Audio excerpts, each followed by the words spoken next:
Good evening and welcome. I'm James Marsh. Now, the Independent Electoral and Boundaries Commission is asking the opposition coalition CORD to engage in dialogue to resolve their misgivings about the performance of the commission. In a statement sent tonight, IEBC expresses regret over the confrontation today of the police with CORD leaders and supporters. The commission is urging the opposition to seek answers through legal means, saying the IEBC continues to exist and be governed by the rule of law. And that's where we begin our comprehensive news coverage tonight. That's in Nairobi, where CORD co-principals and their supporters were forced to scamper for safety following a confrontation on with the police. Raila Odinga, Kalonzo Musyoka, and Moses Wetangula were leading protests outside IEBC offices at Nairobi's Anniversary Towers. Chris Dairu has that report. As early as 8 a.m., CORD supporters had already gathered at Anniversary Towers, which host IEBC offices, with the sole intention of forcefully evicting IEBC commissioners from the office.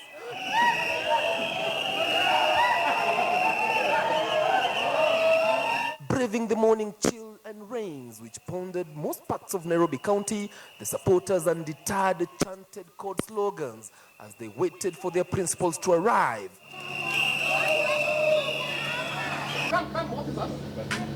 On the other hand, police were on standby for any eventuality.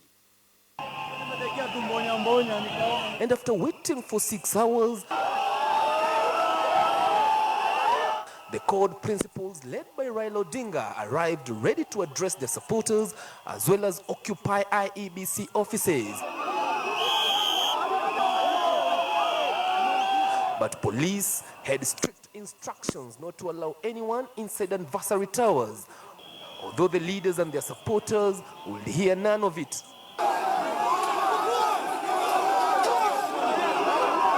And after diplomacy failed, the police hurled tear gas canisters at the crowd to disperse them.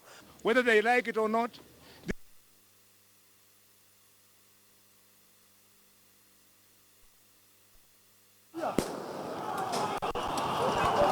Co-principal Raila Odinga was not spared either, as a tear gas canister landed on his legs.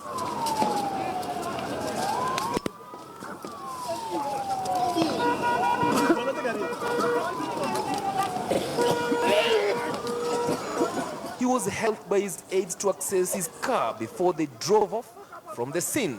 His colleague, Bungoma Senator Moses Wetangula, was also caught up in the chaos. Later, he was driven by his aides, vowing that the action has only strengthened them as an opposition. However, no one was seriously injured during the fracas. All along, the IEBC Secretariat was busy in their offices, although it was not clear whether the commissioners, led by their chairman Isaac Hassan, were in office. IEBC has insisted that they will not be intimidated by anyone seeking to bar them from fulfilling their constitutional mandate, and that the opposition will follow due process in removing the commissioners. According to Rule 251 of the Constitution, the commissioners can only be removed from office through a tribunal after Parliament approves any petition for their removal. So far, no one has filed a petition to remove the commissioners. why are you fighting us? Despite the CORD leaders being dispersed from occupying IEBC offices, they are determined that they will not relent, and come tomorrow and Wednesday, they'll still be here. And the intention is to occupy IEBC offices. Chris Dairu, KTN News. The use of systemic violence by the Nairobi City County Inspectorate officers is one the public has sharply condemned, with many shocked on the exposure of the deadly activities and the names behind the deals. On Twitter, Pat Kenyan wrote, and I quote, "I just watched Kanjo Kingdom on KTN Kenya and I'm horrified. Does Kenya law still exist, and is Evans Kidero still governor?" At Kawiria wrote, and I quote, "Just watching Kanjo Kingdom documentary by John Allen Namu, and I'm wondering, is there anything being done about this revelation?" Journalist and cartoonist Patrick Gathara wrote, and I quote, "From bank fraud to post-election violence, these are workings of a system designed to extort and protect extortion." On Facebook, James Kinywa wrote, and I quote, "It is very sad how we lose young citizens on the hands of extortionists who are council trustees." If you're extorting someone to operate a business legally, then it means you are also corrupt in your own essence as a human being. And this is something that they do to make a living. So for you to actually force them to make a living by extorting money out of them, it's just inhumane. I think justice should first come first, because I'm meant to understand that they were using knives even to some of the traders, of which as a police officer, that is not the way to go in handling matters in whereby we have rules that have been infringed. After the stories which named the people behind the treasurer's extortions, Nairobi Governor Evans Kidero suspended 5 officials, namely Angeline Kimani alias Kamatha, Bernard Muli alias Gadhaudhau, Ambani Akasi, Julius Ochieng and Alfred Moranya. But Kenyans have voiced concerns that this is not enough. What systemic solutions are in place to stem out this culture in the operations of the city? Hata wakoloni pia walikuwa hawafanyi watu hivyo.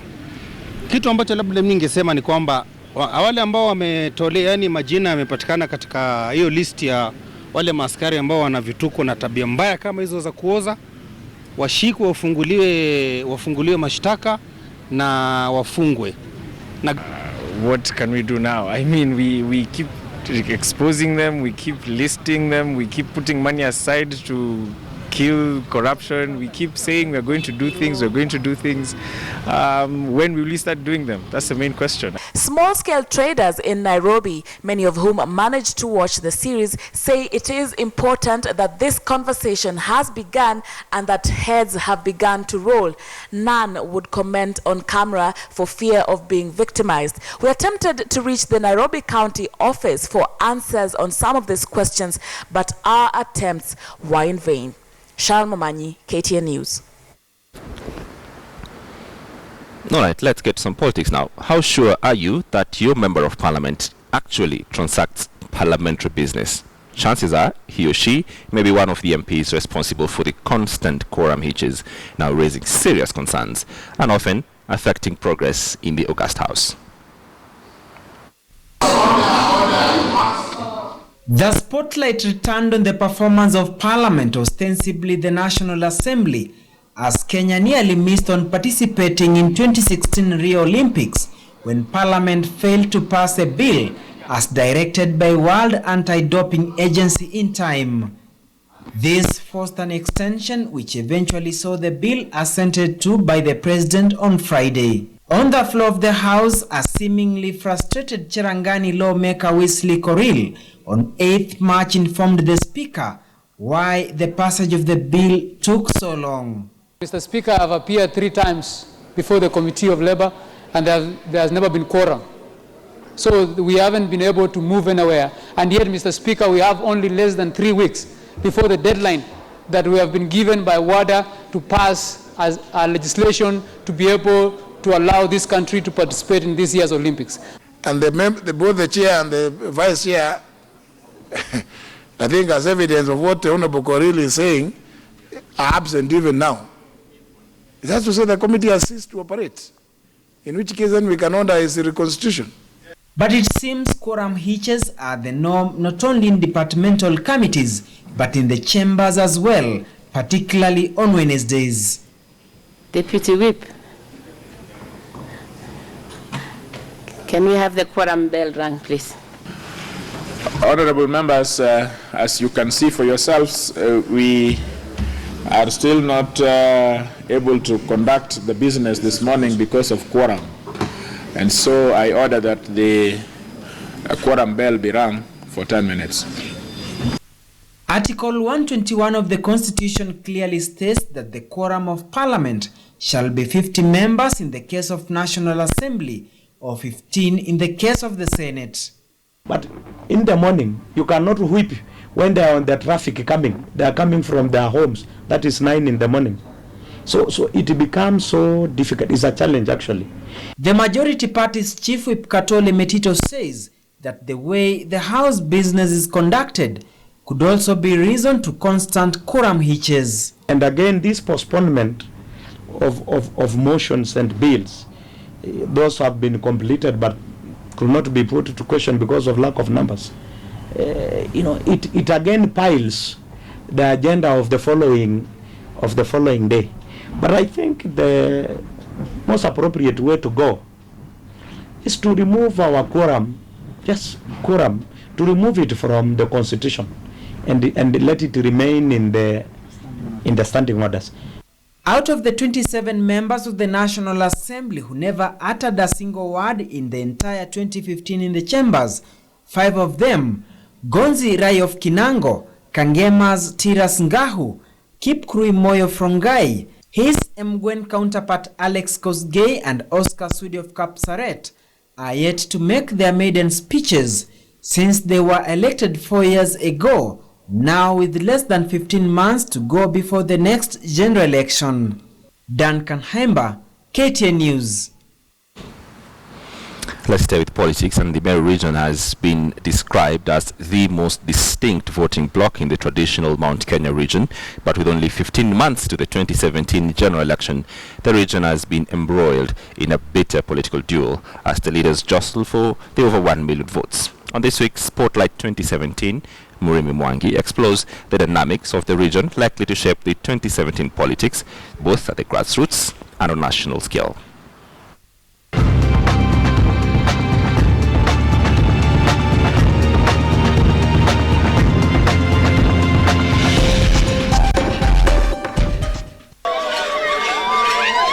Arguably the most distinct voting bloc in the larger Mount Kenya region, Meru, Tharaka Nithi and by extension Embu counties have in the past been the arena for sustained local political duels. Influenced by national politics, the region's economic mainstay, the miraa crop, has been the subject of bitter political outbursts and a cause for a protracted diplomatic row between Kenya and her former colonial master Britain. But with barely 15 months to the 2017 elections, the Meru region has erupted yet again as political realignments emerge ahead of the polls. Sasa wakati tumepatana sisi zote tuko kitu kimoja, sasa ndipo tunakuja sasa tena na porojo. Mimi nilichaliwa na ODM, lakini 2017 mimi naingia na Jubilee na watu wa Igembe Central wote. 2017 mimi nitaomba kura na chama ingine si chama ya Jubilee. Kishinda hapa South Imenti tena. Nataka wale wanataka kuingia waingie na chama ya Jubilee. Tafadhali. While most leaders have dismissed the Kiraitu Munya differences as a jostle for the lucrative Meru gubernatorial seat, the local Njurinjeke elders are not resting easy. While some political analysts argue that President Uhuru Kenyatta's handlers may have a cause for worry, as the standoff may cost the yet to be launched Jubilee Party crucial county assembly and possibly even parliamentary and gubernatorial seats during the 2017 general election, just like in 2013 where ODM grabbed away 2 parliamentary slots as the rest of the Jubilee affiliated parties scrambled for the remaining seats. If there is no clear democratic nomination system, then you'll have the discontented or the defeated coming back and defeating the dominant party because they will be popular among the people. Wengine wanasema ati wanataka president, hata hawajui kama watakuwa governor tena.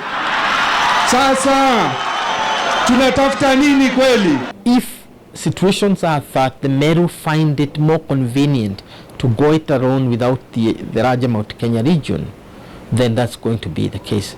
But the history of this relationship is such that it doesn't work.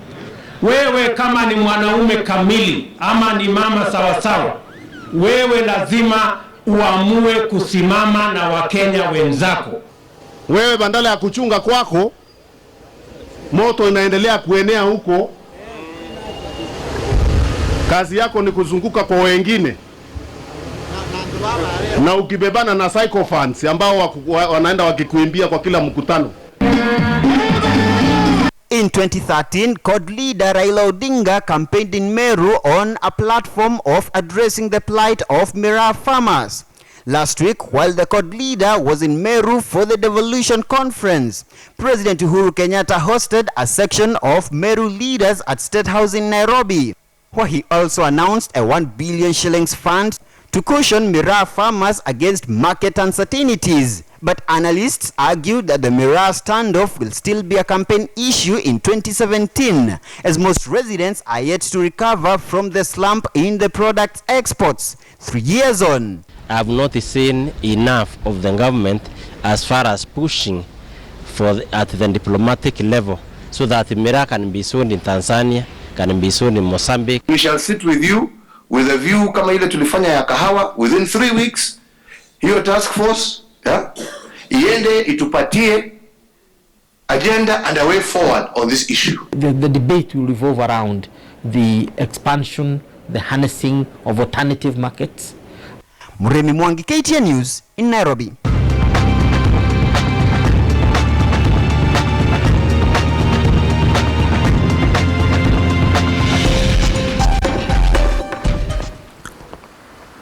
Well, the Nakuru County government has launched investigation into the illegal dumping of lethal medical waste at the Gyoto dump site.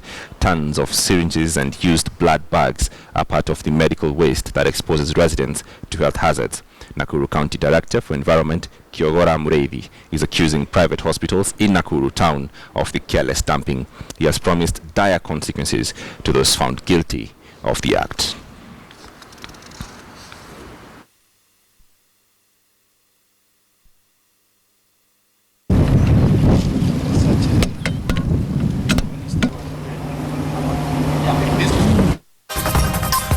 Alright, you're watching Monday Night News with me, James Smart, and I'm asking you on Twitter if you support the opposition move to eject IBC's commissioners from office. Do you support the opposition's move to eject IBC commissioners from the office?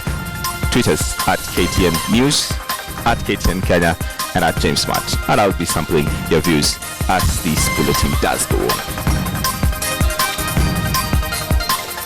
Right, and shortly we will be having that discussion of the musical colossus who passed on over the weekend. That's Papa Wemba, and in studio with me is that person who actually brought Papa Wemba to the country last year in 2014, and that's Chao Tole. We'll be talking to her shortly. Chao, thank you very much for making time. All right, well, taking a short break. We'll be right back with lots more and that discussion.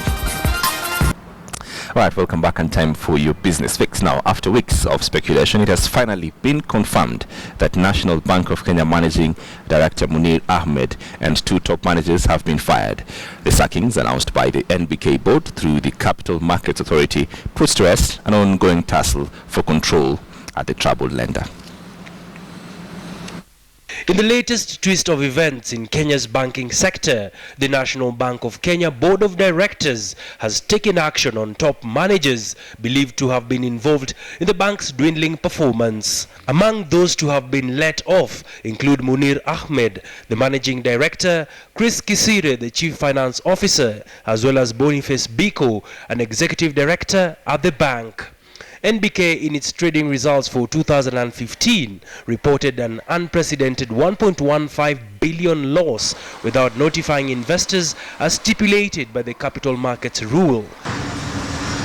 The record loss was blamed on a mounting volume of sour loans, which grew by nearly 2/3 to 11.7 billion shillings in the period under review, reflecting deteriorating asset quality.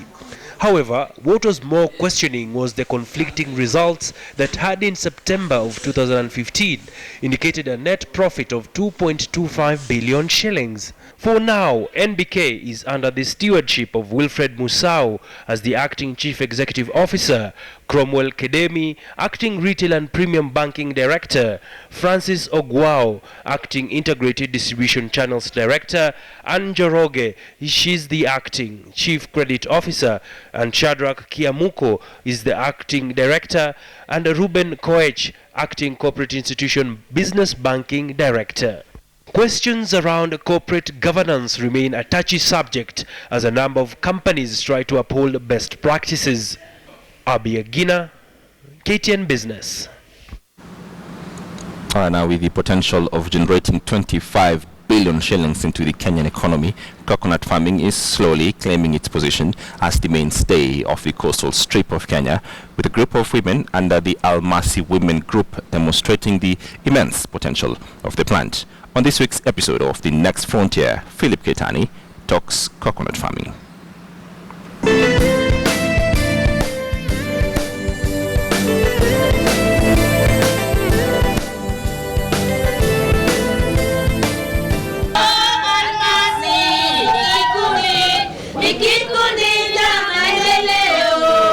It's the Almasi women group from Gede, Kilifi County that have decided to create awareness of the great potential of the coconut plant, as well as harness the wealth from the products and byproducts of the coconut tree.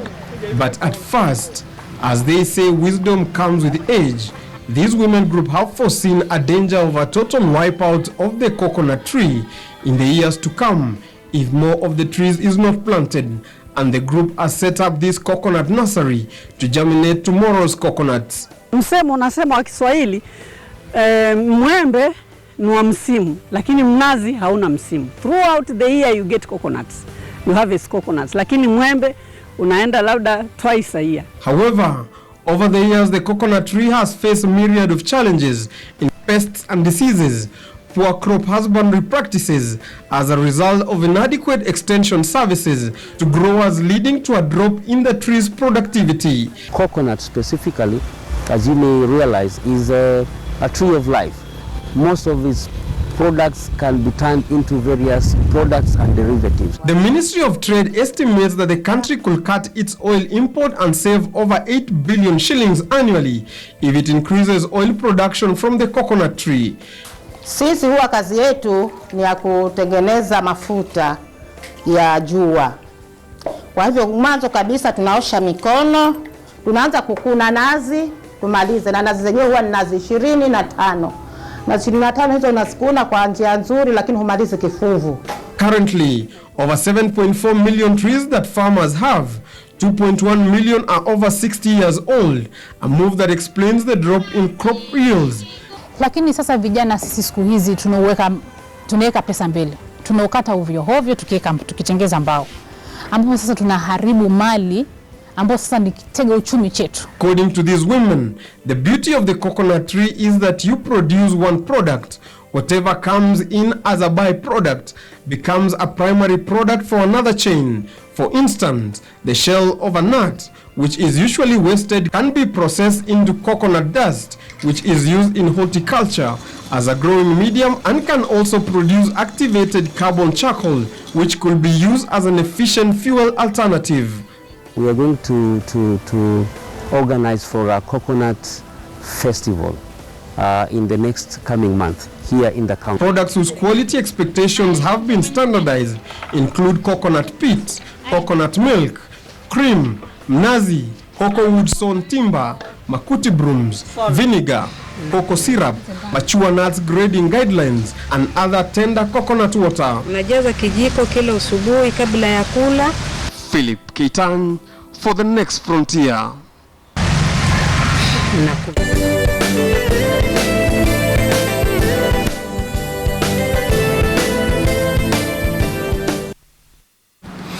All right, now Chase Bank customers are an excited lot after CBK announced the bank's depositors will be able to access their accounts by Wednesday this week. This and more in our business wrap with Ashley Mazuri. Ahead of the reopening of Chase Bank, Standard Chartered Bank was today forced to republish its 2015 NDR results. The lender posted a 17.6 billion shillings net interest income, which is a 400 million shillings difference from the 18.08 billion shillings net interest income seen in the previous results. Sources from the bank told KTN Business that the results published in March 2016 comply with the templates and reporting requirements prescribed by CBK.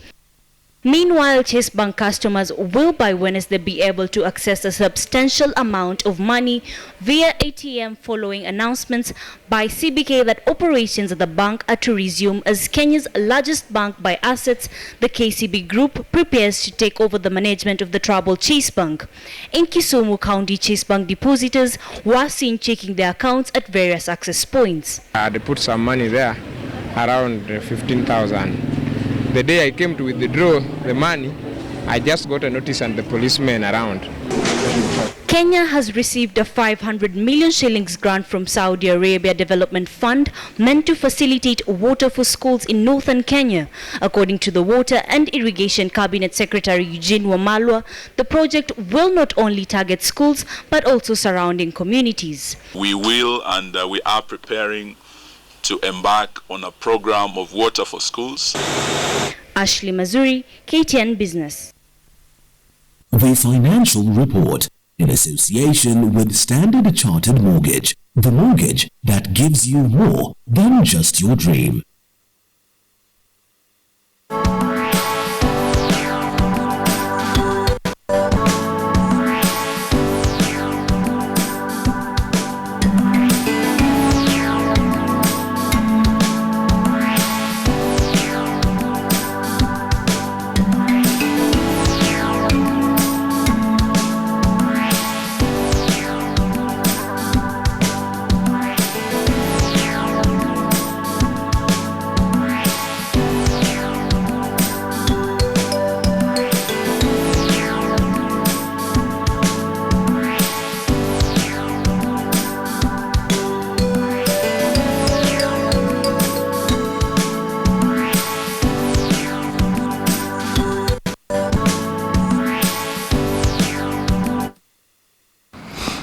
And Kayole Asubuhi climbed to the summit of the ongoing SportPesa Super 8 League after surviving a scare by narrowly defeating visiting Kawangware United 3-2.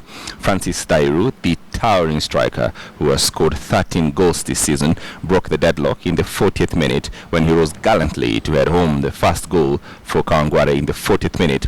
But his efforts were cancelled out at the stroke of half-time when John Malek nodded the equalizer past the goalless post after David Gisheru, who was manning Kawangware's post, committed himself too early.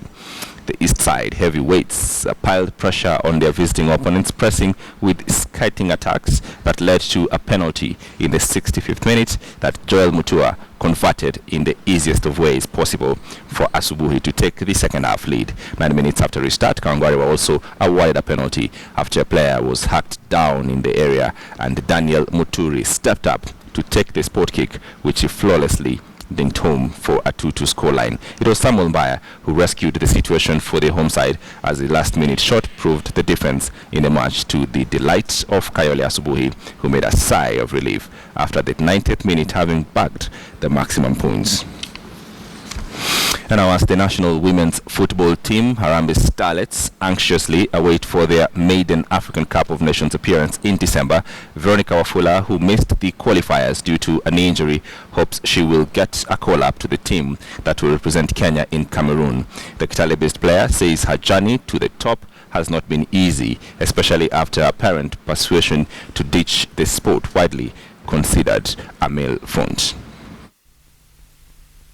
First, hawakuwa wanataka nicheze ball, walikuwa wananikazia. It reaches a moment ambapo mzazi wangu, babangu alikataa nicheze, ikabidi wamuitie maskari ndio akanialau nianze kucheza ball. But after akaona okay, niko na talent kwa football, akakuja tukakaa naye chini, akakubali kila kitu. Sasa up to now ana appreciate kenye nafanya.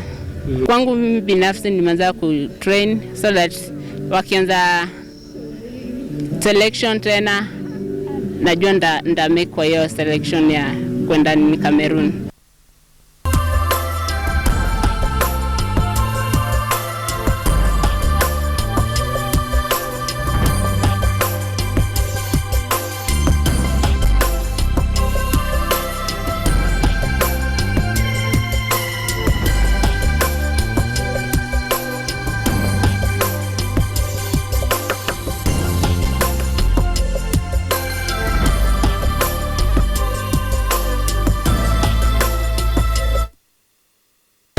No longer, because I bought Mortein Doom Power Guard, which kills 100% mosquitoes.